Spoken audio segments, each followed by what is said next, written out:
If a man would give all the substance of his house for love, it would utterly be contemned.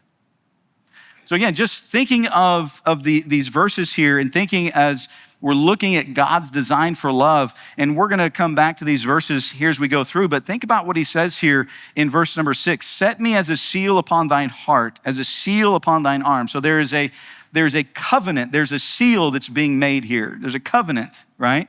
For love is as strong as death. Now again, I believe one of the reasons why we stay away from the book of Song of Solomon, because we know that Song of Solomon talks a lot about love, and we stay away from it because we don't understand love.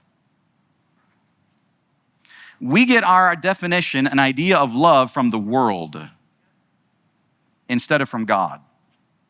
And when you take the world's idea and definition of love, you could look at the book of Song of Solomon, you could say, man, this is kind of a perverted book.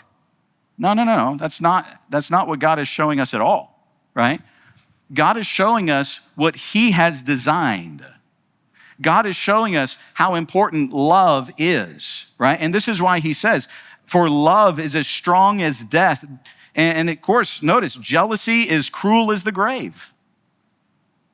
Look, how many marriages have been destroyed because of jealousy, right? The coals thereof are coals of fire, which hath the most vehement flame. You see, in love is not just an emotion, right? Love is not just a feeling.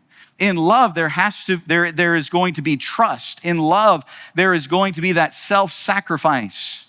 It's not going to be about me. It's going to be about the other person. Okay? And so he talks about how strong true love is. And I'm not talking about true love the way the world thinks of true love. True love, the world looks is like, oh, he's so cute. She's amazing. I just love her. Now, that's not true love, okay? Right? That's emotion. That's feeling, okay? Now, again, is emotion and feeling involved in love? Well, sure, absolutely. There's no doubt about that, right? But it's so much more. It's so much deeper than that. The world's idea of love is very shallow. Very shallow, right? God's idea of it is much deeper. And that's why he says, many waters cannot quench love. Can I tell you something? And we're going to see this through the Song of Solomon. Every marriage faces problems and difficulties. But if it's the love that God wants us to have, he says, many waters cannot quench it.